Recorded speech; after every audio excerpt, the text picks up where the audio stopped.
irmãos a abrirmos as nossas Bíblias no Evangelho escrito por João, capítulo 1. Nós vamos ler do verso 11 ao verso 13. João, capítulo 1, verso 11 até o versículo 13.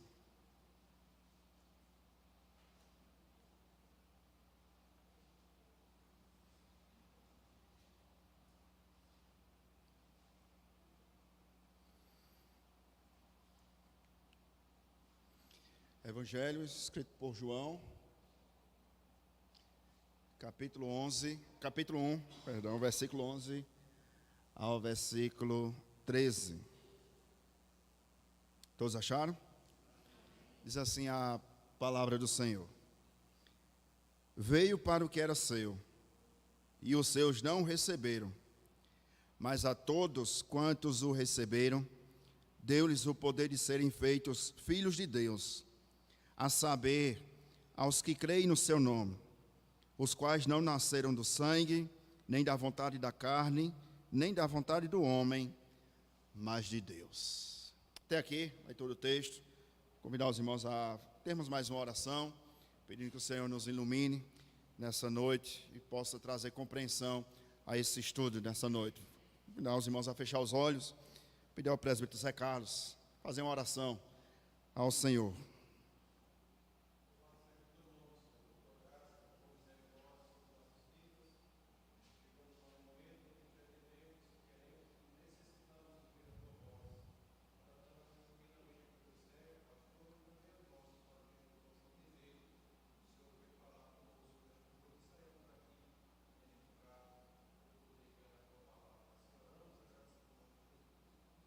Amém.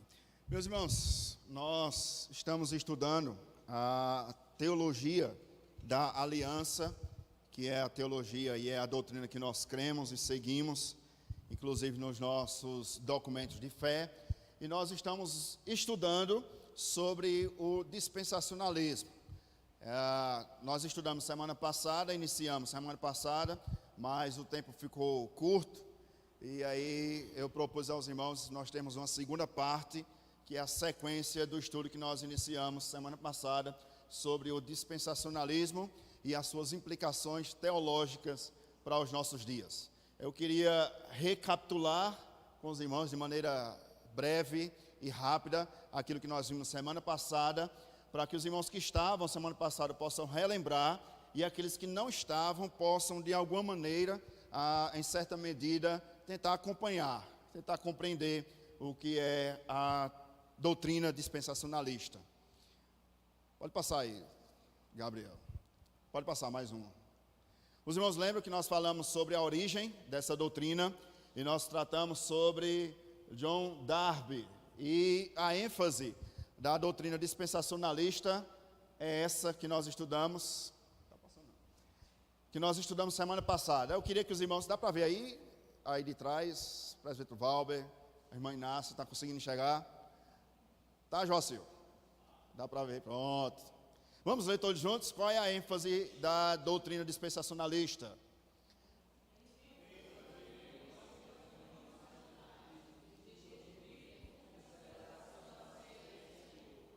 Associada.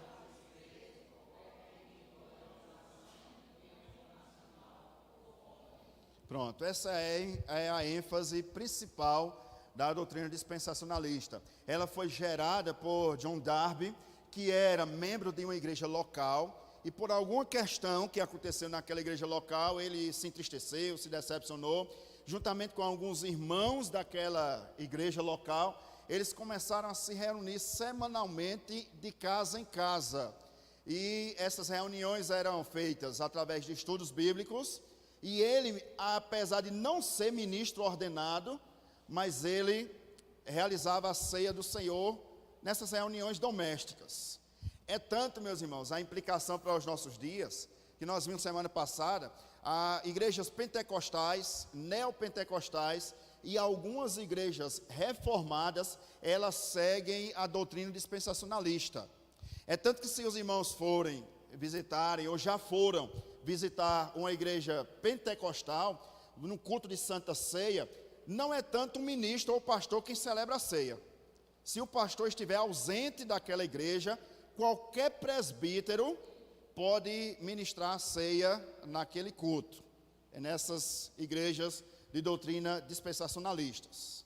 Porque ele entende, e aí é o desprezo, qualquer reunião, qualquer organização denominacional, eles não tinham placa denominacional, eles se reuniam e se chamavam como irmãos apenas, tinham o estudo e a celebração da ceia, e eles também desprezavam qualquer forma litúrgica de culto, aquilo que nós vimos também semana passada.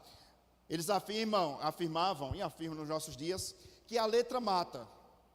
Então nós não precisamos estar presos à liturgia do culto, porque onde há o Espírito, aí há liberdade. Então o culto nessas igrejas de doutrina dispensacionalista, ela é um culto meio que, entendam, linguajar, é meio que desorganizado. Então, por exemplo, se no meio do culto alguém falar em línguas, aí todo mundo para e olha para aquela pessoa, e aí no meio do culto outra pessoa também pode falar em línguas, e duas pessoas falando ao mesmo tempo em línguas estranhas, ninguém entende nada, há um marchar ou cair no reteté de Jeová, porque eles entendem que nós, como igreja, não podemos estar presos a qualquer forma litúrgica de culto. Como assim, pastor, forma litúrgica? Nós, por exemplo, temos uma forma litúrgica. Nós iniciamos com uma leitura bíblica, oração, um cântico, uma leitura bíblica e um momento de contrição e confissão de pecados, mais 3 cânticos, dízimo e oferta, pregação, um cântico de resposta e encerramento do culto com a bênção apostólica. Isso é uma liturgia de culto. Nas igrejas dispensacionalistas não são assim. Eles acreditam que o Espírito Santo está ali e há liberdade. E aí os membros da igreja podem fazer o que o Espírito Santo os guiar. Tá certo? Premissas teológicas do dispensacionalismo. Vimos semana passada. 2 pontos importantes. Em primeiro lugar, nenhuma promessa do Antigo Testamento, portanto, se refere à igreja, pois isto viola o princípio de literalidade. Nós vimos semana passada a doutrina dispensacionalista, um dos pontos fundamentais da doutrina é que eles interpretam as escrituras de Gênesis e Apocalipse de maneira literal. Literal. Do jeito que está escrito no texto, eles interpretam. Tá ok? Então, as promessas do Antigo Testamento não servem para a igreja do Novo Testamento. Porque o Antigo Testamento se referia a quem? A Israel, como nação, e não a igreja. Israel falhou na missão, e aí Deus tinha um plano B. E o plano B é quem? A igreja. Tá certo? O Antigo Testamento se refere apenas a Israel. Então nós vimos que todas as promessas feitas a Noé, feita a Abraão, feita a Davi, não se encaixa para a igreja, porque eles eram judeus e aquelas promessas feitas no Antigo Testamento eram direcionadas apenas aos judeus. Segundo lugar, se alguém disser que o verdadeiro Israel é hoje a nação espiritual, estará violando o seu conceito. Há uma distinção. Nós vimos semana passada, vou passar aqui para os irmãos relembrarem. A dicotomia rígida entre o Israel do Antigo Testamento e a igreja do Novo Testamento. Quem lembra aí qual é a ênfase, qual é a frase fundamental para explicar isso aqui? Semana passada nós vimos. Estão lembrando da bandeirinha aí? Qual é o ponto central? Israel significa o quê? E a igreja? Quem não veio está meio perdido, né? Mas vamos explicar rapidamente. Para o dispensacionalista, pentecostal, neopentecostal e algumas igrejas reformadas, o Israel como nação é somente aqueles judeus, diferentes da igreja. Israel é uma coisa e igreja é outra coisa totalmente distinta. E aí os irmãos lembram da imagem que nós vimos das duas figueiras bravas, em que havia uma figueira natural, que era Israel, e havia uma outra figueira, que era a igreja. Lembram dessa imagem? A figueira natural, que era Israel, falhou. Como assim, pastor, ele falhou? Olha novamente o texto que nós lemos do início. Evangelho de João, capítulo 1, versículo 11 e o versículo 12. No versículo 11, o texto diz o seguinte: veio para o que era o seu. Quem foi que veio? Jesus. Veio para o que era o seu. Quem era o seu? Israel, os judeus. Ou seja, Jesus veio para os judeus, mas os judeus não o receberam. O plano A de Deus. Deus fez promessas a Israel, Deus enviou o Messias a Israel, mas Israel falhou porque os israelitas não o receberam. Versículo 12. Aí vem o plano B de Deus, segundo a doutrina dispensacionalista. Versículo 12. Mas a todos quantos o receberam, deu-lhes o poder de serem feitos filhos de Deus. Os irmãos estão entendendo? Jesus veio para os judeus, mas os judeus não quiseram Jesus, rejeitaram Jesus. Então, na doutrina dispensacionalista, Jesus veio agora para o plano B de Deus, que é a igreja. Por isso que há essa distinção. Israel é Israel e igreja é igreja. Está compreendendo, os irmãos? Está conseguindo compreender? Quem não veio semana passada, mais ou menos, não é? Vamos lá, vamos seguir, tem muita coisa aí.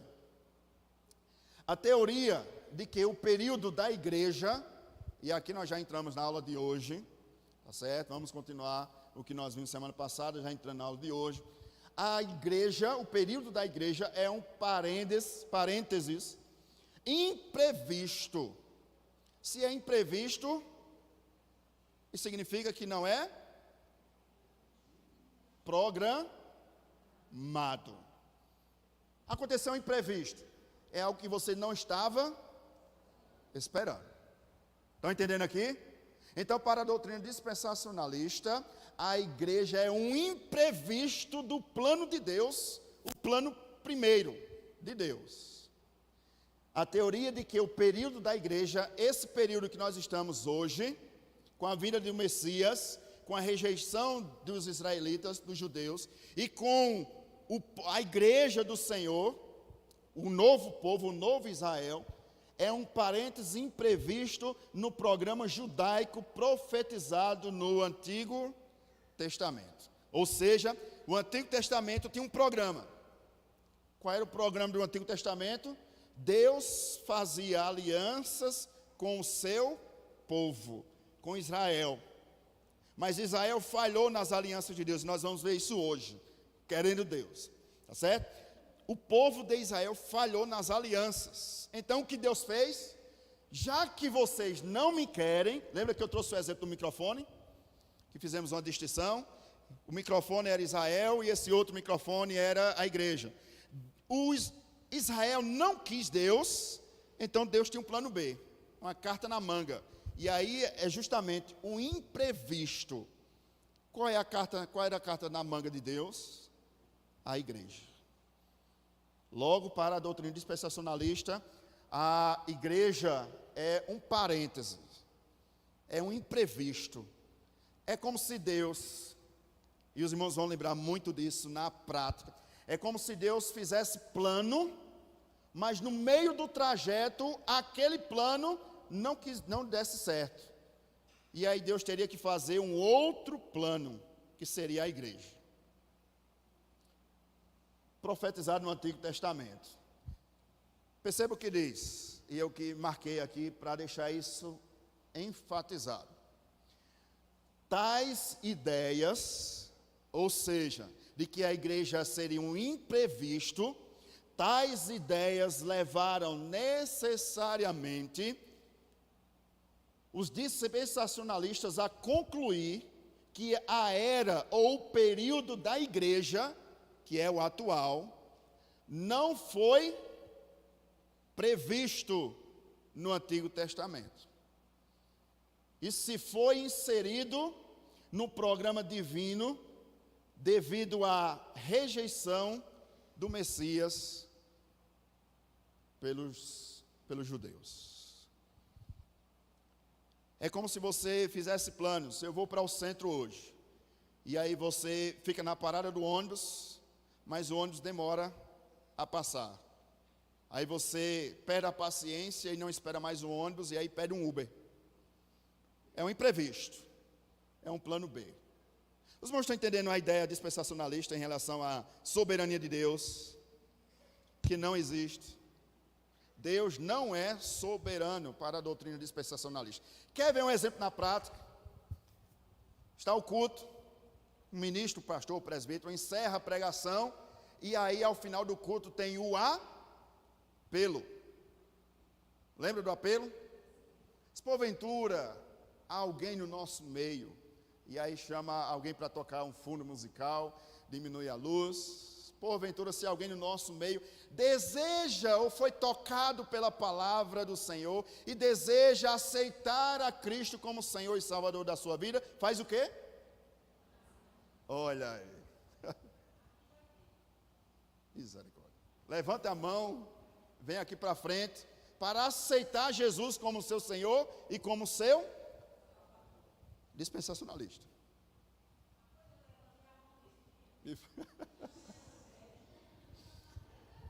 Está entendendo?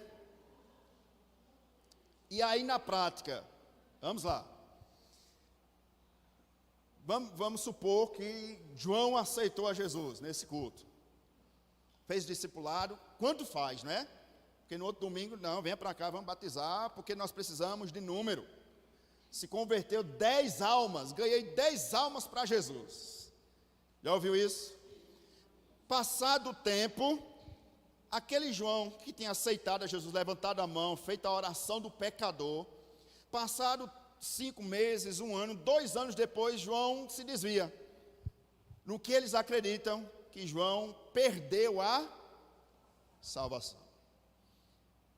Pergunta: se João aceitou a Jesus e ganhou a salvação naquele dia, e passaram 2 anos, João perdeu a salvação, de quem depende a salvação? De Deus ou de João? De Deus ou de João? Eita, agora dividiu. Na doutrina dispensacionalista, de João, mas Manelito está certo. Porque João aceitou Jesus, não foi isso? Aqui é um exemplo, ok? João aceitou Jesus, levantou a mão, fez a oração do pecador. E aí pergunta, onde é que está escrito isso na Bíblia? Oração do pecador. Vem à frente, levanta a mão, faça a oração do pecador. Não tem base bíblica para isso. Mas é essa doutrina aqui, de que Israel falhou e Deus tinha um plano B, e o plano B era a igreja. E aí João aceita Jesus, passados 2 anos, João se desvia, e João perde a salvação. Aí João volta novamente arrependido, aí João ganha de novo a salvação. Passados 3 anos, João se desvia de novo, aí João perde a salvação. Estão compreendendo agora a doutrina dispensacionalista? Vamos lá, vamos seguir, tem muita coisa. Vamos ver aqui, todos juntos? Esse é o ponto fundamental, tá certo? Se os irmãos entenderem isso aqui, eu ficarei satisfeito. Primeiro lugar, primeiro ponto, lá em cima. Voltei, né? Não tivesse, vamos lá?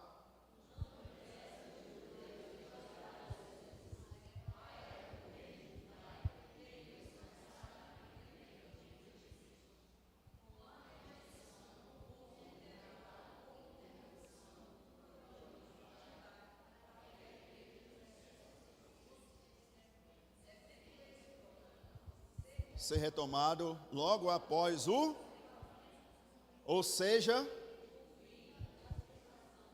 da igreja. Primeiro ponto, primeiro lugar, para nós analisarmos, na doutrina dispensacionalista. Os irmãos entenderam que há uma divisão entre Israel e igreja. Sim?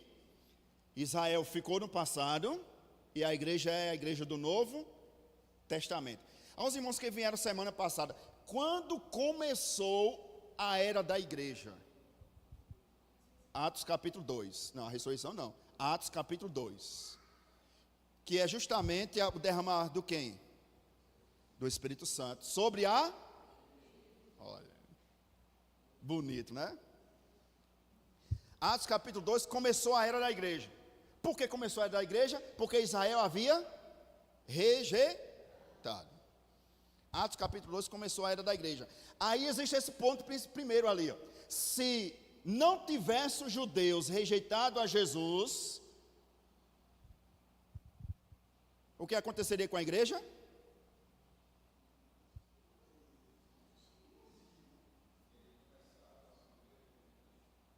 Não. Não. Sim. Sim. Não ia ter igreja. Simples assim. Por que tem igreja? Porque os judeus rejeitaram.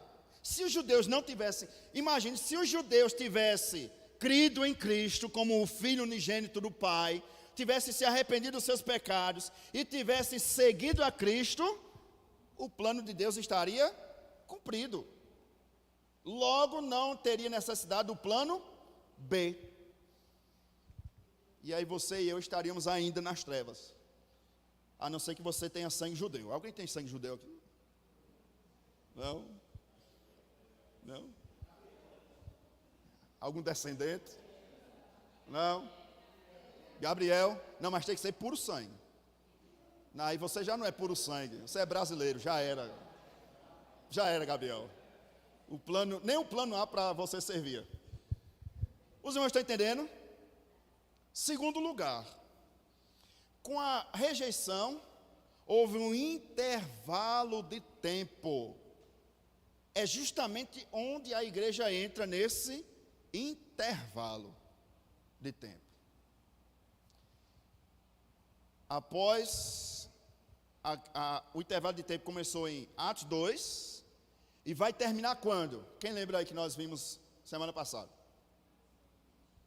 Pentecoste? Não, Pentecoste começou.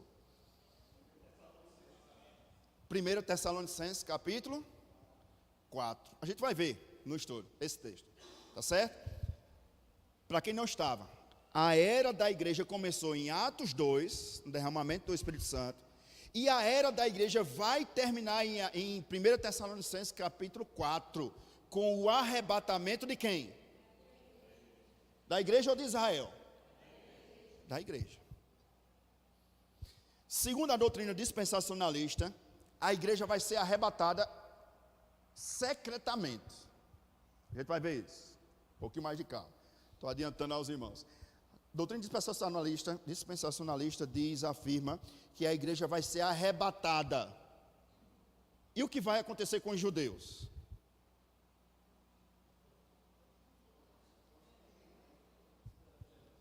Liga aí, Cícero, de novo.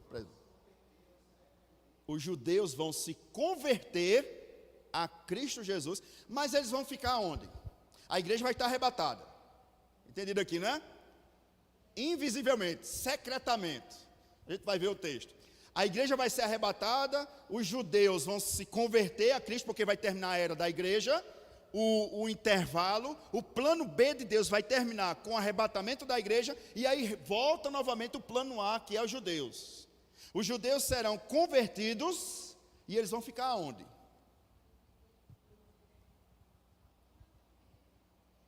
Aonde os judeus vão ficar? A igreja vai ser arrebatada, vai estar no céu. Não. Os judeus vão ficar aqui na terra. Não. É outra coisa, 1000 anos. Eles vão ficar aqui na terra. Há uma distinção. Eu não vou me aprofundar nesse ponto, porque isso vai ser assunto da próxima semana. A gente vai estudar dispensacionalista e escatologia em relação à volta de Cristo. Mas só para explicar aos irmãos, a doutrina dispensacionalista crê que Cristo vai reinar eternamente, a igreja vai ser arrebatada e vai passar toda a eternidade com Cristo no céu, e os judeus vão ser convertidos e vão morar toda a eternidade na terra. O que é que diz o salmista? Pede-me as nações e eu te darei por doutrina dispensacionalista interpreta literalmente. Então os judeus vão ficar onde? Na terra, a igreja ficará no céu, reinando eternamente com Cristo na glória. Porque não há mistura entre a igreja e Israel. Israel é Israel e a igreja é a igreja. Pastor, e os ímpios? Os ímpios vão passar a eternidade no largo que arde com fogo e enxofre. Entenderam? Estou indo rápido aqui, irmãos. Vou dar para os irmãos compreenderem a ideia. Em relação à vinda de Cristo, mais uma vez, a gente vai estudar semana que vem, certo? Para que os irmãos possam entender. Mas vamos lá. Entenderam aqui? A igreja é um intervalo, uma interrupção. Tá certo? Vamos lá.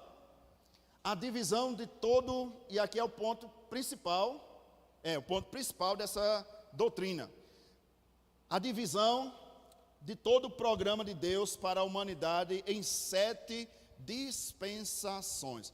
E é disso, dispensações, que vem o termo dispensacionalismo. Tá certo? Pastor, de onde vem dispensacionalismo? Justamente essa palavra dispensações. 7 dispensações. Iris.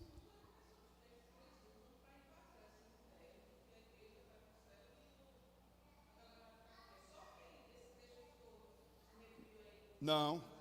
Apocalipse. A gente vai ver. Eu vou trazer alguns textos hoje, mas eu vou me aprofundar semana que vem. Mas eles usam, perceba, a interpretação literal de toda a Bíblia. E eu vou trazer alguns textos, mas inclusive o livro de Apocalipse. Então em Apocalipse tem uma besta que tem 7 olhos, 10 chifres. Eles interpretam como uma besta literalmente. Que surge do mar, e uma besta que surge da terra. Eles interpretam que o mar, em sua profundidade, existem muitos mistérios que não foram revelados ainda. E que daquelas profundidades do mar vai sair uma besta que vai reinar literalmente, é uma besta mesmo, que vai sair do mar e vai reinar literalmente, juntamente com a besta que sai da terra. É o famoso mito do jacaré do açude, né? Vamos lá. Ela é empregada, queria pedir aos irmãos para ler essa partezinha aí. Ela é empregada, vamos lá?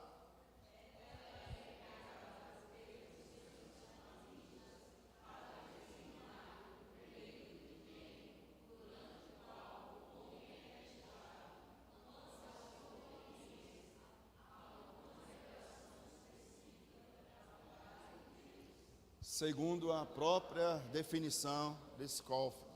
Os irmãos lembram, semana passada nós vimos quem foi Scofield, e a Bíblia de Scofield, que é talvez uma das Bíblias mais vendidas no Brasil, inclusive é a Bíblia que a doutrina dispensacionalista usa e se utiliza. Mas qual é o ponto aqui? Esse é o ponto central da doutrina dispensacionalista. Eles acreditam que Deus testou o homem durante a história de Israel. Por isso o nome 7 dispensações. Foi um teste. Como assim, pastor, um teste? Se o homem conseguisse obedecer a Deus em sua literalidade, totalidade, ele seria justificado pelo próprio Deus. Ele seria salvo pelo próprio Deus. Certo? E aí é o ponto principal. Eu vou pedir a atenção dos irmãos para a gente analisar cada um dessas 7 dispensações. Tá ok? Vamos lá. As chamadas dispensações são as seguintes. Primeira dispensação foi a dispensação da inocência. Começou quando? E terminou quando? Com a expulsão do Éden. É a primeira dispensação da doutrina dispensacionalista. Deus provou, Deus testou Adão no Éden. De que maneira Deus testou Adão no Éden? Quem lembra aí?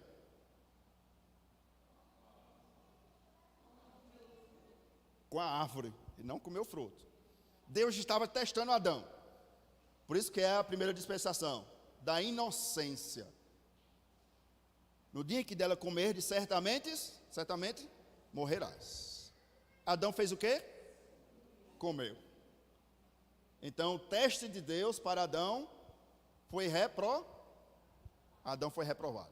Segunda dispensação, é um outro teste, tá certo? Deus está fazendo outro teste. É o teste da consciência. Começou quando?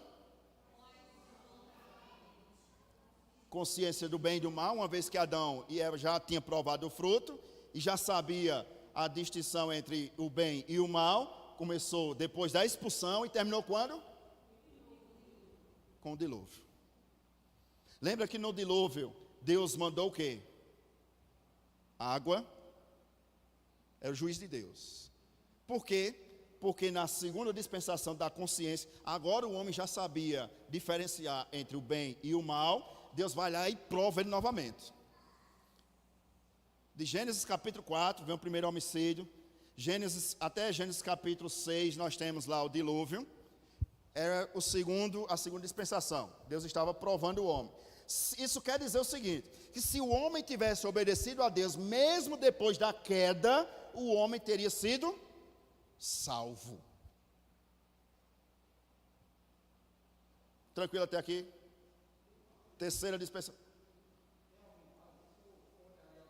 Não, porque eles acreditam o seguinte: cada juízo de Deus era como se o teste de Deus havia sido falhado.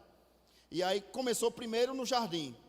Aí veio o juiz de Deus, foi a expulsão do homem, então o homem falhou. Segundo teste de Deus foi depois da queda, mas aí veio o dilúvio, então o homem falhou. Terceira dispensação do governo, começou quando? O que aconteceu em Babel? O juízo de Deus, com as divisões das línguas. O que eles entendem? Que esse juízo de Deus, através da divisão das línguas, foi Deus dizendo: mais uma vez o meu teste falhou. Porque o homem não obedeceu, não cumpriu as ordens de Deus. Quarto, vamos lá passando. Eu já passei por 7. Vamos lá, quarta dispensação. Da promessa, que começou quando? E terminou quando? Deus chama Abraão, Gênesis capítulo 12, para sair da sua terra, da sua parentela e ir para um lugar que Deus iria mostrar. Só que Abraão falhou. Quando Abraão falhou?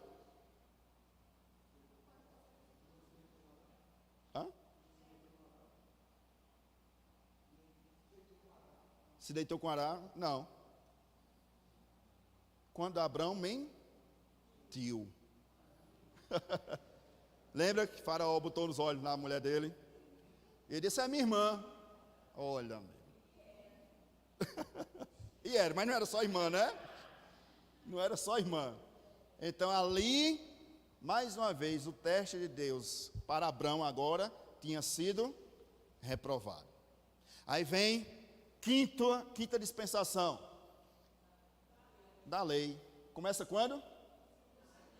E termina quando? De Canaã. Lembra dos 10 mandamentos? Êxodo 20. Não terás outros deuses diante de mim. Não farás obras de escultura. Lembra que nós estamos estudando domingo de manhã, qual o livro mesmo? Lembra que o povo foi desobediente a Deus? Descumprindo a ordem literal de Deus. O que aconteceu? Quinta dispensação. Deus provou o homem, testou o homem, mas o homem mais uma vez foi reprovado. Sexta e penúltima dispensação. Até eu coloquei ali expulsão de Israel e de Judá da terra de Canaã, justamente para o exílio babilônico.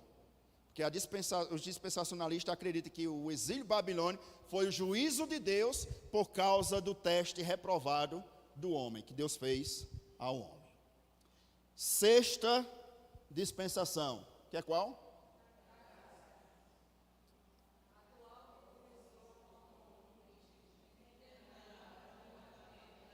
Pronto. Esse é o sexto, dispensação. Jesus veio representando a igreja. Aí entra o parênteses que nós falamos agora há pouco, essa era da igreja. Jesus veio, cumpriu a lei de Deus, literalmente, a palavra de Deus. Jesus não pecou, em nenhum momento descumpriu a lei do Senhor. Por isso que é a sexta dispensação da graça. Por que da graça? Porque uma outra pessoa cumpriu aquilo que nós deveríamos cumprir. Começou com a morte e ressurreição de Jesus e vai terminar quando? Não, na volta não. No arrebatamento. Calma, a gente vai chegar na volta. Não é assim também não. Primeiro tem um arrebatamento, aí tem 1000 anos literal. Aí Jesus vem uma segunda vez, e eu vou dizer daqui a pouco o que é que vai acontecer na segunda volta, da segunda volta de Cristo. Que é a terceira, né? Estou enrolando os irmãos. Vamos lá, última dispensação. Começará quando? E terminará quando? Pronto. É chamada também? Pronto. 7 dispensações.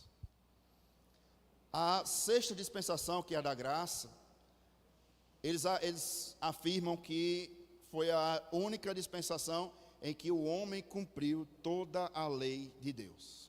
Porque todas as outras falharam. Todos os outros homens foram reprovados. Mas a da graça, que é Jesus Cristo, ele veio e cumpriu a rigor, até o último ponto e vírgula, tudo que Deus havia exigido para as demais dispensações. Aí vem a sétima, que ainda não aconteceu, que vai acontecer com a volta de Cristo, a última vinda de Cristo, para juntar o seu povo e o juízo final, ou o julgamento final diante do trono branco de Deus, Apocalipse capítulo de número 20, que aí é chamado de a dispensação do milênio. Alguma dúvida em relação às 7 dispensações?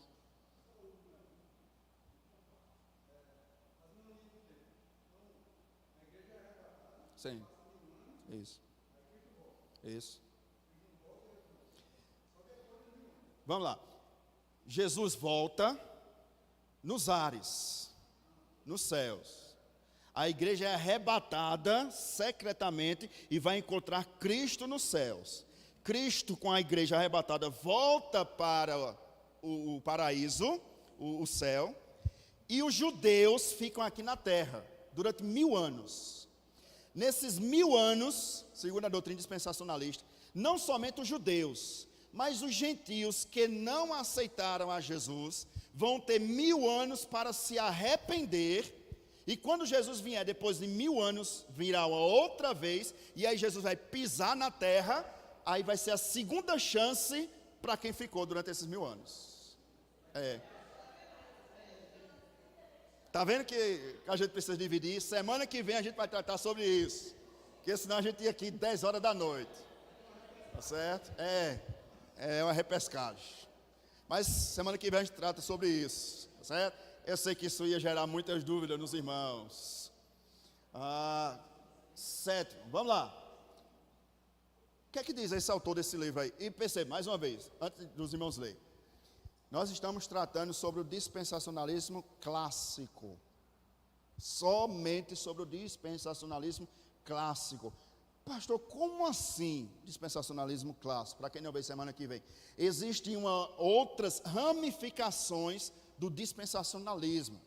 Por exemplo, existe o dispensacionalismo clássico, que é esse que nós estamos estudando, que foi desde o princípio, tá certo? Princípio da doutrina, ok? Existe o dispensacionalismo progressivo, que é uma outra forma de interpretação com base no dispensacionalismo, tá certo? Existe o dispensacionalismo contemporâneo, são outras ramificações. Para que a gente não estude cada detalhe dessas, Então eu propus que a gente estudasse somente o dispensacionalismo clássico, que é o original, que é o raiz, tá certo? Esse autor, ele é dispensacionalista clássico. Por isso que eu trouxe essa parte do livro em que ele escreve isso daí. Aí agora eu pedi aos irmãos para ler o que ele diz em relação à igreja.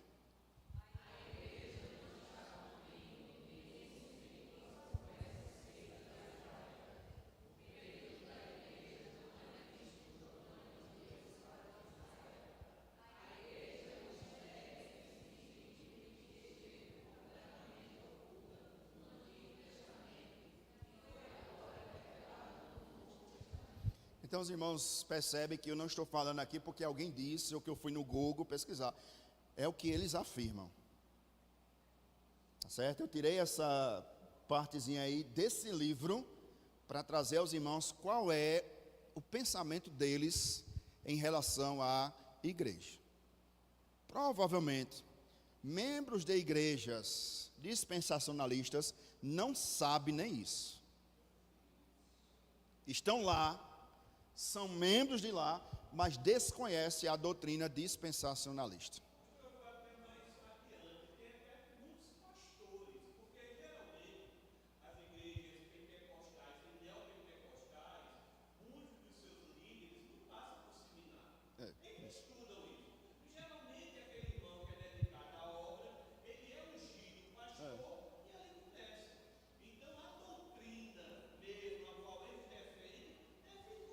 Isso.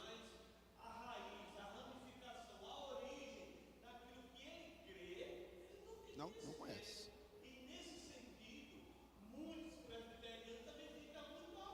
Não. Isso. Perfeito. Tá certo, irmãos? Então, como o presbítero bem pontuou, igrejas pentecostais, neopentecostais. Se você vê igreja pentecostal fulano de tal, pode ser pastor, pastora, presbítero, acredita nisso aqui. É inevitável. Ionara.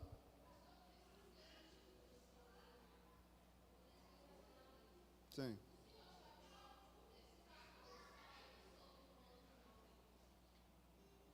Tem uma interpretação de Romanos 9, que é a base para eles.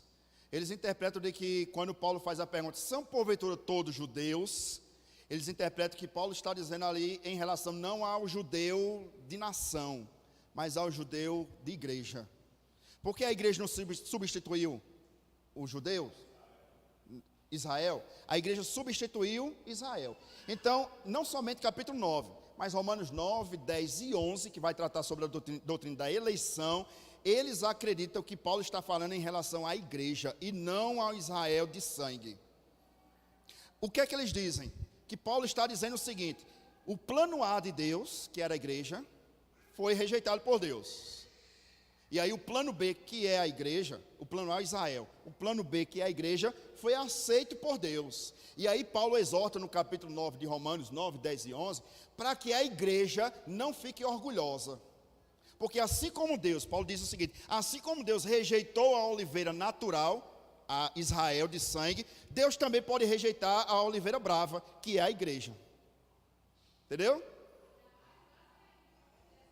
Justamente. Ele diz o seguinte: a igreja não deve se orgulhar. E pior, Leonardo, foi isso que aconteceu. Porque, por exemplo, e eu falei semana passada, aquele líder da Alemanha, acabei esquecendo, nazista, que lembro que falei semana passada, Hitler era dispensacionalista. E o dispensacionalista, eles são, falei semana passada, antissemita. O que significa a palavra antissemita?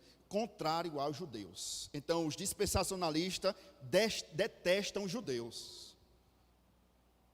Por quê? Porque eles rejeitaram o Messias. Então, por exemplo, com Hitler, que matou milhares e milhares de judeus, mas também teve ministros evangélicos, pastores reformados, que também apoiaram a morte dos judeus. Porque no tempo eram também antissemita, dispensacionalista. Entendeu a interpretação de Romanos 9, 10 e 11? Compreendido aqui, irmãos? Essa é a interpretação, essa é a visão dispensacionalista clássica. A igreja é o plano B de Deus, porque a igreja não está cumprindo em nenhum sentido as profecias feitas a Israel. Onde é que eles pegam base bíblica para isso? Qual livro, qual capítulo e qual versículo do Antigo Testamento que fala a palavra eclésia, igreja? Não existe. No hebraico não existe a palavra igreja. O que é que eles dizem literalmente, né, a interpretação, de que o Antigo Testamento não tinha a igreja. Aí você vai para o Novo Testamento e Jesus fala sobre a igreja. Tu és Pedro e sobre esta pedra edificarei a minha. É a primeira vez na Bíblia que a palavra eclésia, que é a palavra grega para igreja, é a primeira vez que a palavra igreja aparece na Bíblia. É quando Jesus fala. Como eles interpretam literalmente, e literalmente no Antigo Testamento não tem a palavra igreja, eles dizem que a igreja não está cumprindo nada do Antigo Testamento. Porém, no hebraico, a palavra kahal, que é a palavra congregação, assembleia, no Novo Testamento, imagina qual é a palavra? Eclésia, igreja.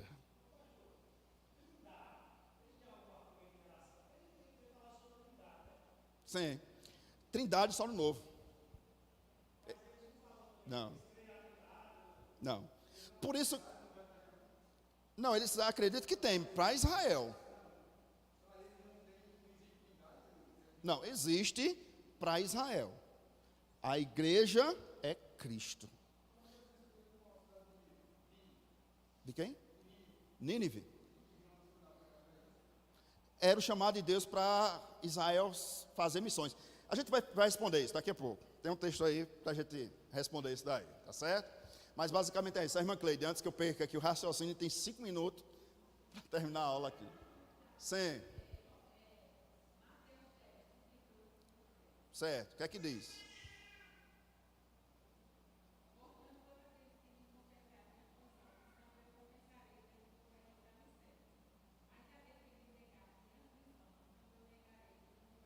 Certo, o que é que vem antes? Sim.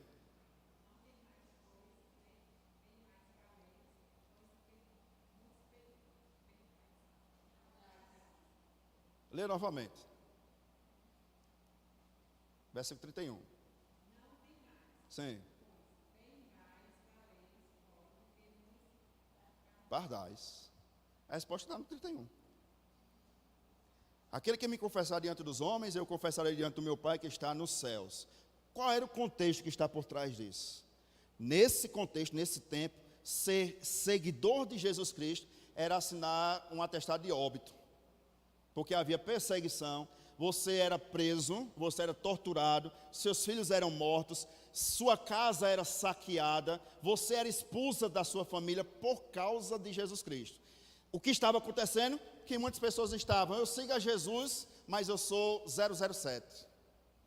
Eu sou escondido, eu não digo a ninguém que eu sigo a Jesus. Eu sigo a Jesus de longe. Entendeu? Por isso que Jesus disse o seguinte: não valeis vós mais do que os pardais, portanto, quem me confessar diante dos homens, eu confessarei diante do meu Pai que está nos céus. Qual é a aplicação desse texto para as nossas vidas? Que nós devemos não somente andar como crente, falar como crente, mas nós devemos professar a nossa fé diante da sociedade. Sim. Certo. Certo. Sim. Certo.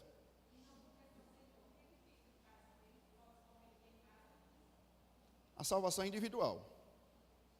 É você e Deus. A gente não pode se enganar. Ah, pastor, porque teve 10 pessoas que levantou a mão e aceitou a Jesus. Os 10 estão salvos? Jonas 2,9. A salvação pertence ao Senhor. Há pessoas que se convertem no culto. Há pessoas que se convertem num carro. Há pessoas que se convertem em casa. Há pessoas que se convertem numa tribo indígena. Não, aí precisa confessar. Se você é crente, você vai confessar, inevitavelmente. É. Sim. É. Aí há uma diferença. É. Não, não. É totalmente diferente. O levantar a mão não é bíblico, mas o confessar publicamente é. Confessar publicamente é. É inevitável. Se você foi alcançado pela graça, você vai afirmar a todo mundo que você é crente.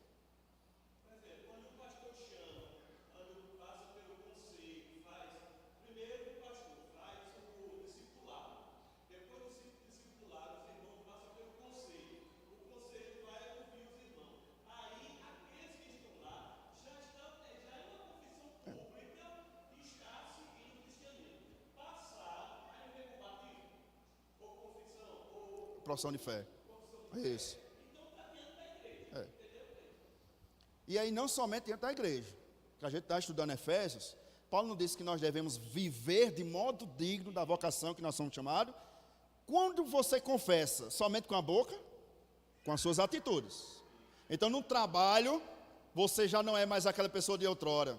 Você é uma nova criatura. As pessoas percebem. Fulano, tu está tão diferente. Aí o que você diz? Olha a confissão. Agora eu sou. Entendeu? É isso aí. É isso, para não negar a fé. Tá ok? Vamos lá, irmãos. Tem algumas coisas aqui. Vamos lá. É um ponto que gerou dúvida aqui. Vamos lá. O modo de salvação no Antigo Testamento, dando a entender a possibilidade de quê?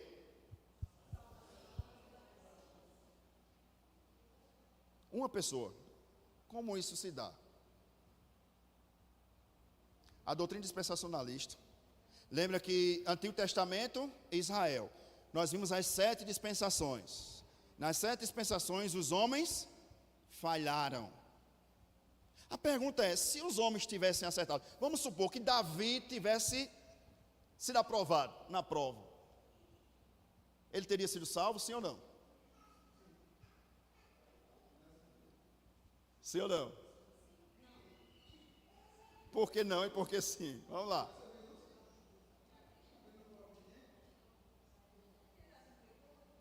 Não, eu estou dizendo, se ele tivesse acertado.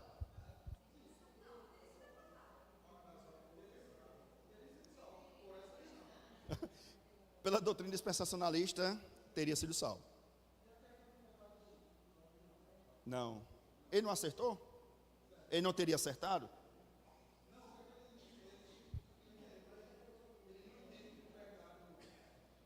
Não, mas ele entende que houve dispensações. 7.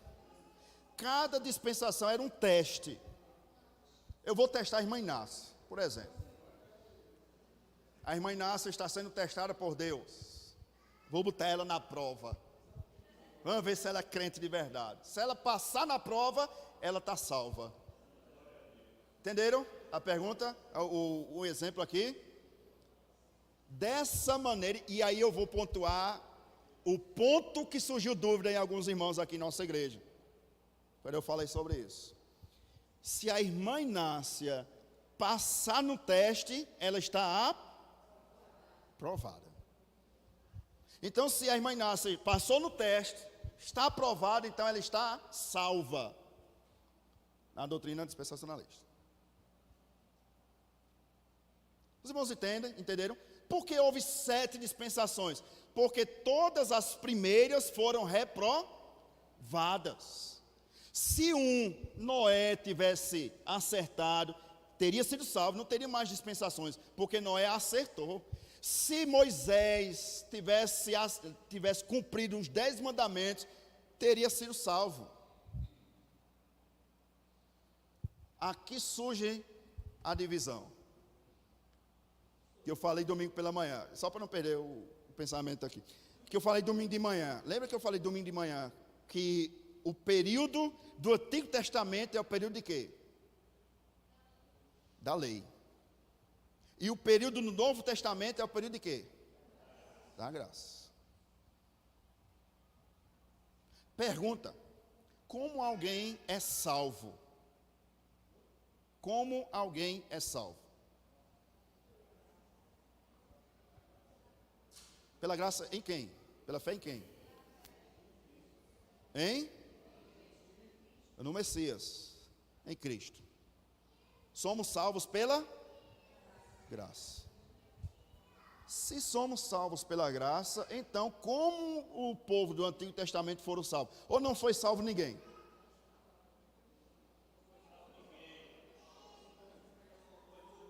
Vamos lá. Vamos lá. O Antigo Testamento, segundo vocês, voltei aqui. Segundo vocês, o Antigo está filmado.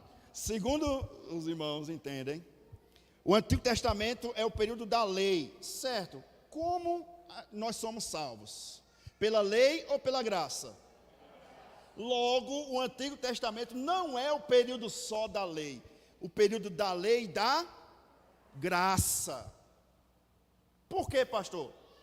De acordo com o Antigo Testamento, olha o que eles dizem, que vai se encaixar com o que os irmãos disseram. Julgamento contra vocês, foi todo mundo reprovado. De acordo com o Antigo Testamento, os homens eram, você pode trocar justos por salvo, tá certo? No Antigo Testamento os homens eram salvos porque eram o quê? E fiéis em quem? Na guarda da lei mosaica.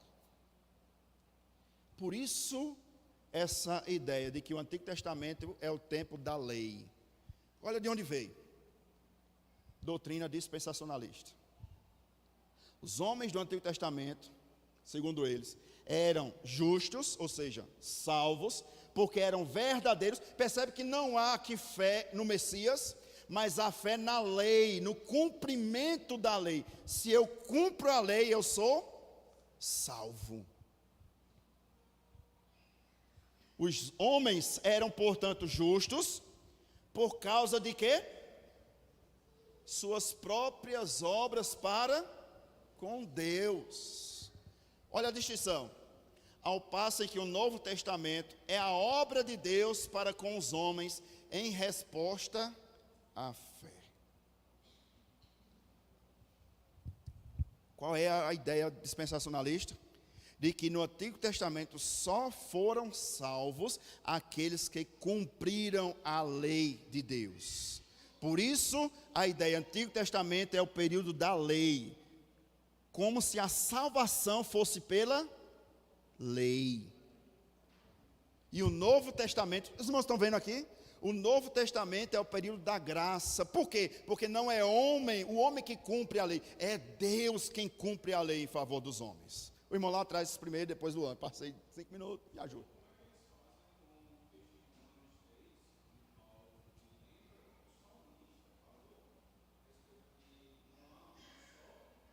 Sim. Certo. Certo. Certo. Vou responder com uma pergunta. O salmo é onde? No Novo ou no Antigo? Então foi para o Antigo. Foi o povo judeu. Irmãos, os irmãos estão rindo, mas é a interpretação. O Antigo Testamento era exclusivo para Israel. Sabe aquele ditado, eita, essa palavra é todinha para fulano. Pronto, o Antigo Testamento é todinha para Israel. Não vale para a igreja o Antigo Testamento. Não é aplicado à igreja o Antigo Testamento. O que é aplicado à igreja é o Novo Testamento. O povo do Antigo Testamento não cumpriu a lei, e Paulo vai dizer, todos pecaram e carecem da glória de Deus. Quem são esses todos? Todos os israelitas do Antigo Testamento. E o Novo Testamento cumpriu a lei? Não, mas Cristo cumpriu por nós. Aí agora somos salvos pela graça.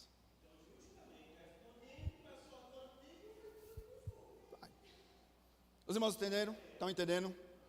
Diga lá, Lua, quem levanta a mão? Isso.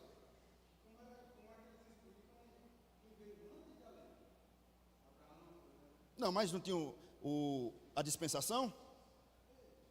Eles deveriam cumprir a dispensação. Antes da lei, tinha lei ou não? Tinha. Não como, já não, a ordem de Deus para Adão, não coma do fruto, já é uma lei. É a lei. Presbítero Zé Carlos.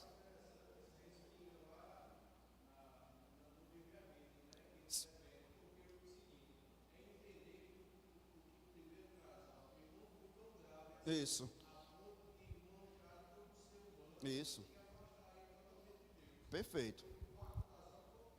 Isso. Foi quebrado por quem? Adão e Eva. Tem algum Adão aqui? Não, então o que eles fizeram lá não vale para você. Foi eles. Aí Deus faz um novo plano para Noé. O que é que acontece? Dilúvio. Deus faz um novo plano para Abraão. O que acontece? Mentira. Deus faz um novo plano para Davi. O que acontece? Adultério. Deus faz um novo plano para Cristo. Agora Cristo cumpriu, pronto. Quem foi de Cristo para trás pelas obras? Por isso que o Antigo Testamento é o tempo da lei. Lembram? Isso é uma visão dispensacionalista, meus irmãos. Não é uma visão nossa. Nós somos alianças. Pastor, por que o senhor está trazendo esses estudos para nós? Para que os irmãos entendam por que nós não somos dispensacionalistas. Não é? Seria fácil eu dizer aqui, irmãos, nós não somos dispensacionalistas. Amém? Vamos para casa, Deus abençoe. Aí você ia perguntar, mas pastor, o que é o dispensacionalismo? É isso aqui que eu estou mostrando aos irmãos. Tá ok? Vamos lá, passar bem rapidamente. Teologia sistemática, mais um dispensacionalista. O que é que ele diz aí, irmãos?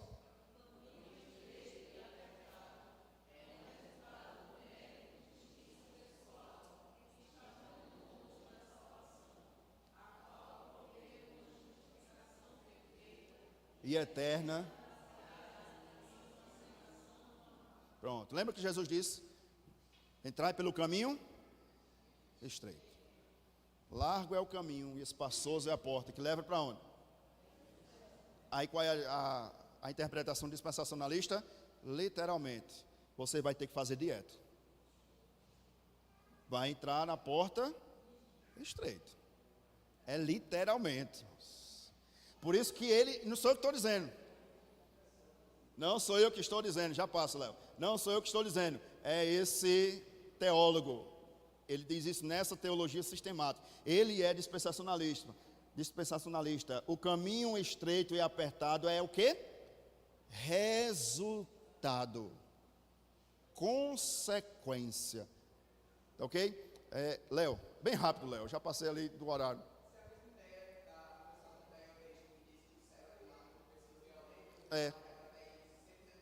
Isso.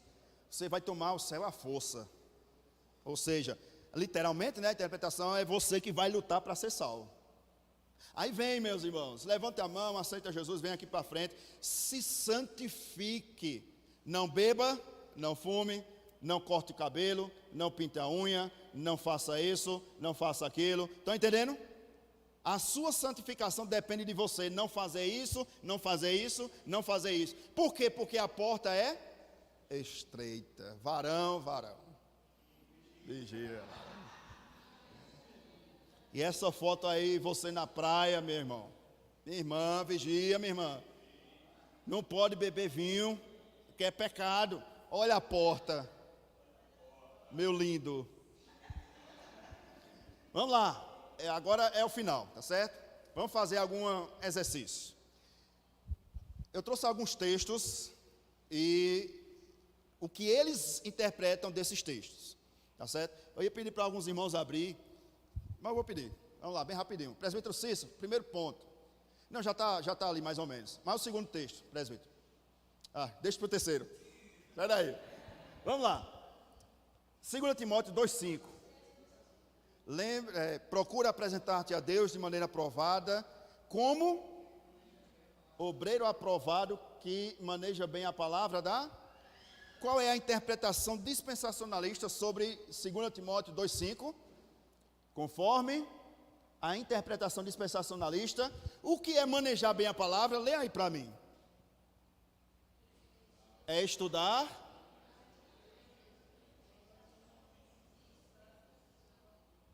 Entenderam? Paulo não escreve a carta a Timóteo. Procura apresentar-te a Deus aprovado como obreiro que não tem de que se envergonhar, que maneja bem a palavra da a doutrina dispensacionalista interpreta manejar bem a palavra da verdade como sendo estudar a Bíblia, até aí está o certo, né? Para você manejar, você tem que conhecer, mas não é conhecer de todo jeito, não é estudar de todo jeito, é estudar a Bíblia de maneira dispensacional, ou seja, você tem que estudar a sua Bíblia nas 7 dispensações. Se você não estuda a sua Bíblia com as 7 dispensações, se você não estuda a Bíblia entendendo que Antigo Testamento é lei e Novo Testamento é graça, você não maneja bem a palavra da verdade. Segundo ponto, doutrina dispensacionalista proíbe os crentes de fazer a oração do Pai Nosso. Porque é da Igreja Católica? Não. Porque é quem? Pois esta era a oração judaica a ser feita, ou seja, em uma época posterior. Quem foi que pediu a Jesus? Mestre, ensina-nos a orar. E aí Jesus ensina a oração do Pai Nosso? Um judeu.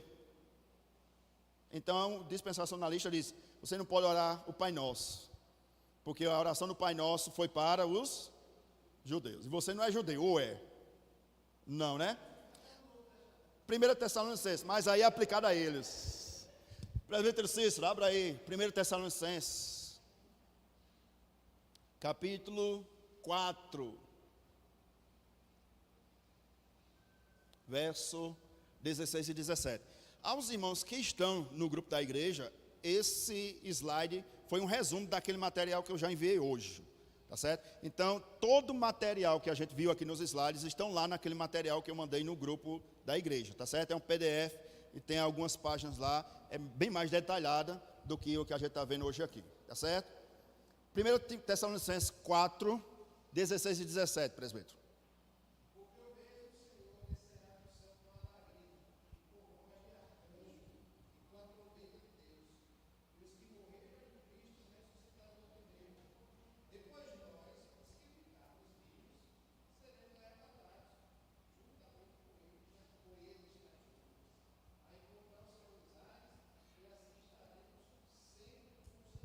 Interpretação literária, vamos lá, bem rapidinho. É interpretado pelos dispensacionalistas como um... Lembra desse filme aí? Deixados para trás. Está o piloto do avião, de repente é arrebatado e o avião fica descontrolado. Tem o motorista do carro, e aí o motorista é arrebatado e fica a família e o carro bate descontrolado. Bem engomadinho, né? Você está de roupa, e aí de repente você é arrebatado e a roupa cai passada a ferro, bem dobradinha, bem bonitinha. Para quem eu disse isso quando a gente iniciou a nossa série de pregações em Apocalipse. Quem assistiu Apocalipse da TV Record perdeu tempo. Aquele Apocalipse é dispensacionalista. Tem uma cena lá que estão num parque, né, de diversão. De repente desaparecem as crianças, você já viu? Todas as crianças desaparecem, é interessante, intrigante, né? Que está um bebê lá, e aí a babá sai para comprar uma água, um picolé, alguma coisa, quando volta, cadê o bebê? Foi arrebatada. Assistir nada. Contando o pecado do pastor.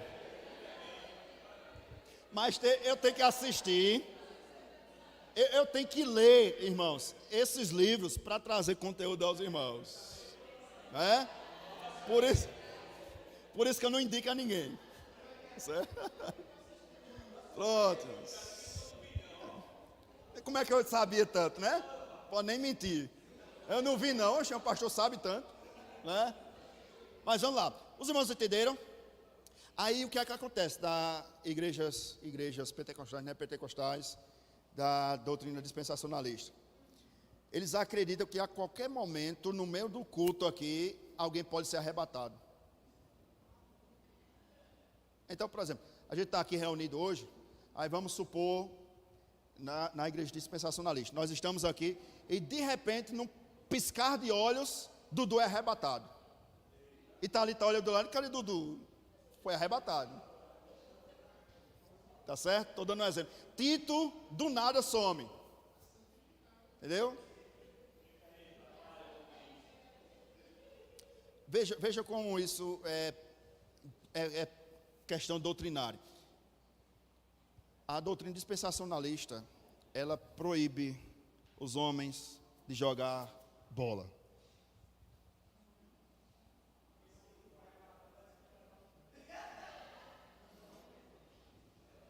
Eles proíbem as mulheres de usar calça.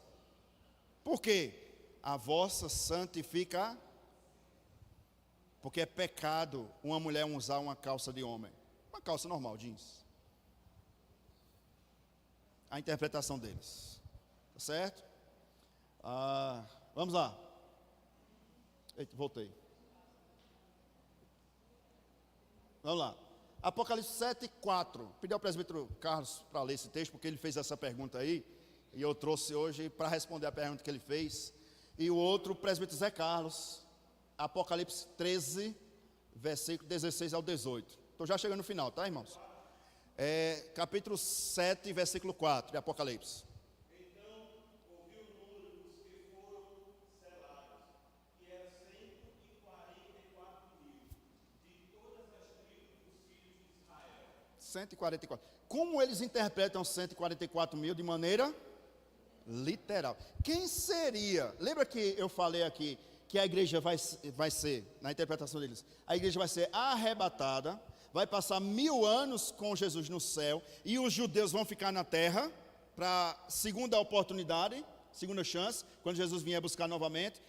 Jesus vem buscar novamente, e aí quem é que vai reinar com Cristo? Os judeus? Apenas 144 mil, literalmente. É isso, também.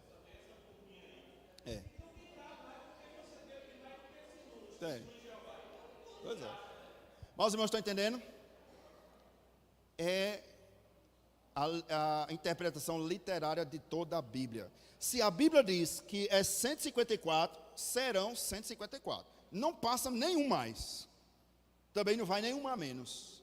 144 mil judeus serão salvos. Pastor, e o restante?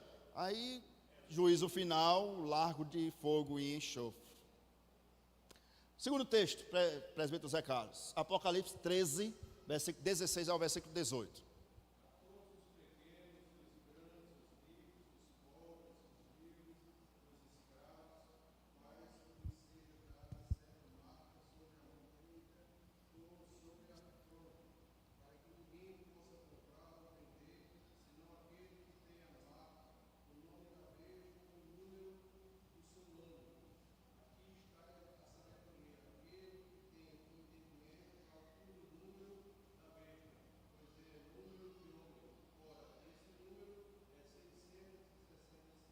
Pronto. O texto diz que os homens receberão uma marca da besta na mão direita ou na testa.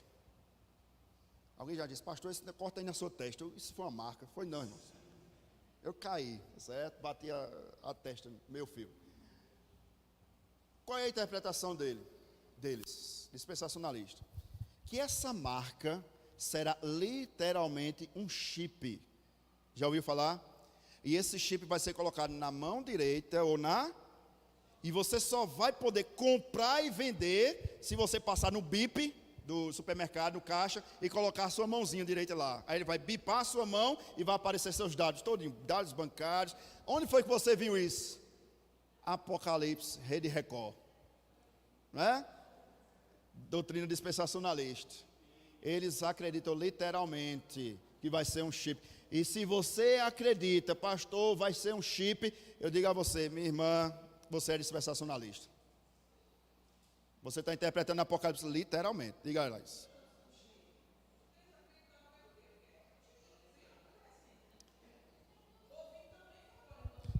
É o que eu trouxe aí, o exemplo. É um exemplo. Perceba, foi um pânico, um choque.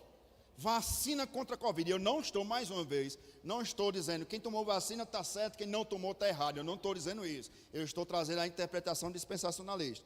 Vacina da Covid. Eu não vou tomar não, porque é o número da besta. Não vai ser o chip mais não, agora vai ser a vacina do Covid. Aí teve gente que não tomou porque achou, interpretou esse texto como chip na mão ou na testa, como sendo a vacina do Covid. Você é dispensacionalista. Só não sabe, né? Você está interpretando a Bíblia literalmente, esses textos assim, literalmente você é dispensacionalista, só não sabe. Nós não acreditamos na literalidade de textos assim. E eu já preguei sobre isso na série de Apocalipse. Tá certo? Por fim, Apocalipse 20. Quem está com a Bíblia? Dorino, está com a Bíblia aberta? Por favor. É o último texto. Apocalipse capítulo 20, versículo 1 ao versículo 6. Apocalipse capítulo 20.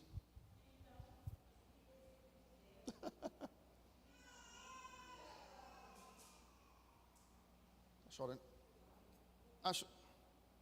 Vá, versículo 1 e 2. A Dorina leu o verso.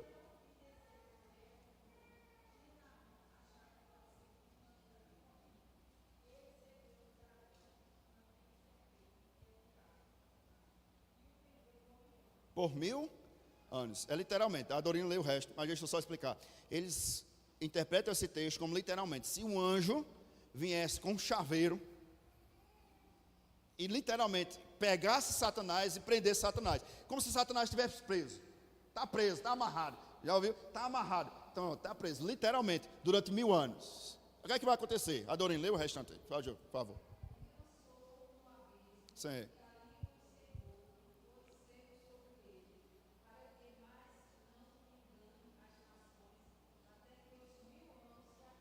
Certo.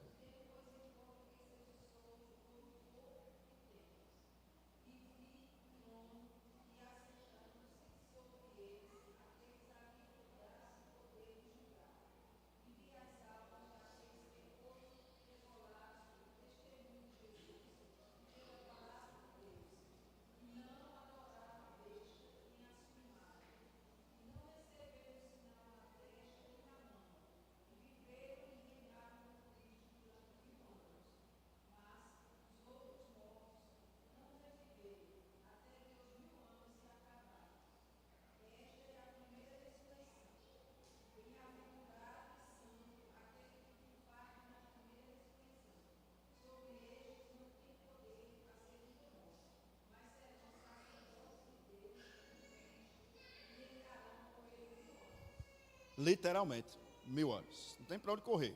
Doutrina dispensacionalista interpreta literalmente. Aqui, irmãos, será a segunda vinda da segunda vinda de Cristo. Vou explicar. Jesus virá uma outra vez, vai arrebatar a igreja e vai com a igreja arrebatada para o céu. Passa literalmente 1000 anos, terminou 1000 anos, 999 mais 1000 anos. O que é que acontece? Jesus vem, olha a literalidade do texto. Jesus, a primeira vez, veio ao céu, do céu, e houve arrebatamento. Entenderam aqui? A segunda vez, Jesus vem e pisa na terra. E ele vai reinar durante 1000 anos. Aonde ele vai reinar durante 1000 anos? Em Israel. Por que em Israel? Lembra que a promessa é que da descendência de Davi, jamais Deus deixará faltar rei. Aonde Davi reinava? Jerusalém. A doutrina dispensacionalista diz o seguinte: Jesus vem, pisa na terra e reina durante 1000 anos, literalmente em Jerusalém. Já ouviu falar sobre a reconstrução do terceiro templo, que vai ser em Jerusalém? Não é aquele templo lá em São Paulo, não. O primeiro templo foi o templo que construiu Salomão. Jerusalém, Israel foi sitiada ao cativeiro babilônico. Segundo templo foi o templo construído na volta do povo. Esdras, Neemias, Ageu, Zorobabel. A reconstrução do templo no período de Jesus. O templo havia sido reconstruído. No ano 70 depois de Cristo, os romanos invadiram Israel, invadiram Jerusalém, destruíram o templo. O templo está destruído. O que vai acontecer, segundo o dispensacionalista, vai ser uma reconstrução do terceiro templo. Quando esse templo estiver construído, o Messias vem e reina literalmente 1000 anos em Jerusalém. É muita coisa, não é? Creio eu que esse é o último ensaio. Basicamente é isso, irmãos. Diga aí, irmã Inácio. Um ensaio? Não, um ensaio em Jerusalém? Vamos lá, irmão. Vamos ficar de pé. Vamos orar. Semana que vem, dispensacionalismo e escatologia. Vamos ver o que é que eles creem aí. Vamos nos aprofundar mais um pouquinho sobre a volta de Jesus. Pedir ao presbítero Cícero para nos elevar em oração encerrando, e eu impetro a bênção logo depois.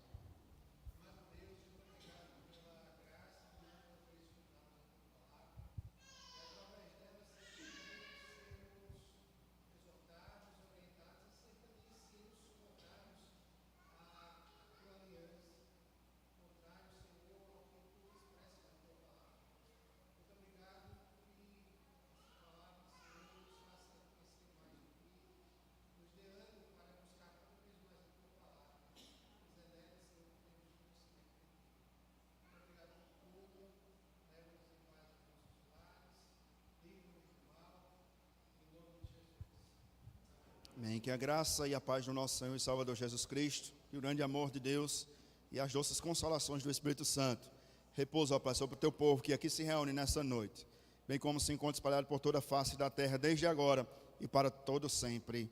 Amém e amém. Que Deus abençoe os irmãos. Bom retorno, bom ensaio.